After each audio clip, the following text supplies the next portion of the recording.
ধরনের সকল প্রকারের সকল জাতি মানুষ এখানে উঠে। আর এই গাড়িটা সাধারণ কোনো গাড়ি না। সো এভরিওয়ান, আসসালামু আলাইকুম গাইস। সবাই কি অবস্থা? সবাই কেমন আছেন? আশা করি সবাই ভালো আছেন। আমি ভালো আছি আপনাদের দোয়ায় গাইস। তো আজকে আমি প্রায় অনেকদিন পরে আমি রেস্টে নামছি। তো মানে বাড়ি থেকে আসার পরে আমি রেস্টে নামছি। রেস্টে নামার পরে আমি বাসায় গেছি। বাসায় যেয়ে গায়ে গোসল দিয়ে দেন ঘুম টুম গিয়ে আবার চলে আসলাম স্ট্যান্ডে।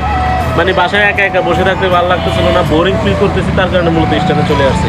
স্ট্যান্ডে আসছি মূলত ভাই বাজারের সাথে দেখা করার জন্য। তো আজকে হঠাৎ করে দেখি যে এখানে প্রচুর পরিমাণে ফ্রিজ গাড়ি সবগুলোই বসা থাকে। ফ্রিজ গাড়ি বসা থাকার কারণটা কি জানেন? রিজনেবল কারণ হলো যে যেহেতু এখন শীতকালে আপনার ফ্রিজ গাড়িটা ইউজ হয় কম, আর গরমকালে সবচেয়ে বেশি ফ্রিজ গাড়ি ইউজ হয়। এটার মানেটা বুঝছেন তো? কারণ দূর দূরান্ত যদি একটা ডেড বডি নিয়ে যাওয়া লাগে, সেই ক্ষেত্রে আপনার ফ্রিজ গাড়িটা খুবই প্রয়োজন।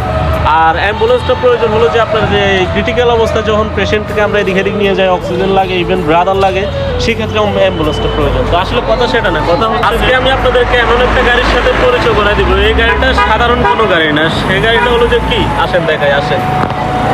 এই যে দেখতেছেন, এই যে লাজবাহী ফ্রিজের গাড়ি, মানে লাজবাহী ফ্রিজের ব্র্যান্ড। এখানে কারো মা, কারো বাবা, কারো বোন, কারো ভাই, কারো আত্মীয় স্বজন, সকল ধরনের সকল প্রকারের সকল জাতি মানুষ এখানে। আর কি গায়ে সবাই ভালো থাকবেন, সুস্থ থাকবেন। আর ভিডিওতে যদি কোনো ভুল থাকে অবশ্যই কমেন্ট দিতে থাকবেন। আর সবাই আমার পেজটি ফলো দিয়ে রাখবেন। দীর্ঘ অনেক দিন যাবত ভিডিও গ্রেপ্তার কারণে আজকে এই দশা হলো।